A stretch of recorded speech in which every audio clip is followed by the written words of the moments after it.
The first responsibility of every citizen is to question authority. It's a part of democracy. जमहूरियत ये हक देती है, जमहूरियत का ये हुस्न है कि वो अपनी आवाम को, अपनी रियाया को सवाल करने का हक देती है। वो अपने हुक्मरानों से सवाल कर सकता है, वो अपने इदारों से सवाल कर सकता है, वो इंसाफ फराहम करने वाले इदारों पर क्वेश्चन उठा सकता है। ये उसका फंडामेंटल राइट है और उसके बुनियादी हकूक में ये शामिल है कि वो अपने जो उसकी ज़रूरियात ज़िंदगी हैं, जो उसके राइट्स हैं, वो उनके हसूल के लिए वो पुरअमन एहतजाज का हक भी रखता है। लेकिन अनफॉर्चुनेटली पाकिस्तान के अंदर ये हक जो है वो आवाम से छिनता हुआ नज़र आ रहा है, खास तौर पे 26वीं अमेंडमेंट के बाद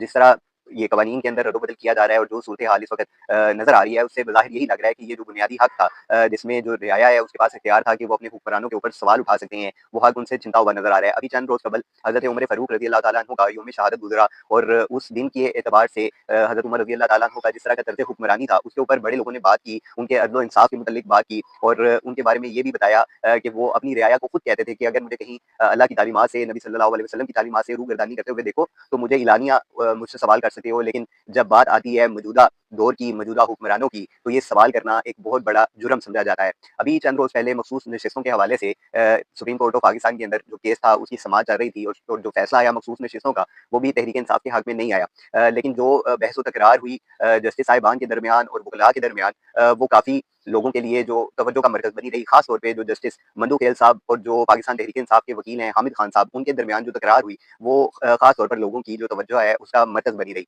जस्टिस मंदू खेल साहब ने हामिद खान साहब से फरमाया कि हाउ डेयर यू, मैं अपनी वालदा की फातिहा छोड़कर इस केस की हियरिंग के लिए आया हूँ। और उस वक़्त जो हामिद खान साहब हैं, उन्होंने जस्टिस ईसा फ़ाइज़ साहब जो कि रिटायर हो चुके हैं, लेकिन उनकी जो बाक़ियात हैं, वो सुप्रीम कोर्ट में कानून की किताब के अंदर वो 26वीं तरमीम की शक्ल में मौजूद हैं। अब उनके दरमियान जो बहस-ओ-मुबाहसा हुआ और जिस तरह जस्टिस मंदू खेल साहब ने हामिद खान साहब से मुखातिब होकर उनको ये कहा कि वकील साहब, या जब तक 26वीं आईनी तरामीम है, आप इसी तरह वकालत करने की आदत डाल लें, वरना वकालत का जो पेशा है, आप उसको छोड़ दें। तो हामिद खान साहब ने इसके जवाब में कहा कि मैं यही सोच रहा हूँ कि मैं वकालत को छोड़ दूँ, इस तरह की सूरत-ए-हाल मैंने आज से पहले कभी नहीं देखी। तो जिस तरह का रवैया है फिर इंसाफ फराहम करने वाले इदारों का और ख़ास तौर पर इस 26वीं अमेंडमेंट के बाद, तो फिर उसके ऊपर क्या ही कहा जा सकता है। और जिस तरह का रवैया फिर इनका है और उसके बाद जो तहरीक-ए-इंसाफ जो कि एक सियासी जमात है, जमहूरियत की एक आवाज़ है, लोगों ने 8 फरवरी को भारी अक्सरियत दी थी, उस अक्सरियत का क्या बना? मखसूस नशिस्तें भी तहरीक-ए-इंसाफ से छीन ली गईं। तो ये जो एक निज़ाम इस वक़्त पाकिस्तान के अंदर चल रहा है, आप इसको किसी भी तरीके के साथ आप इसको चैनलाइज़ नहीं कर सकते या आप इसको डिक्टेट नहीं कर सकते, क्योंकि ये जिस तरह की जड़ पकड़ चुका है, हमें समझ ही नहीं आ रहा कि आगे आने वाले हालात किस करवट जाकर बैठेंगे।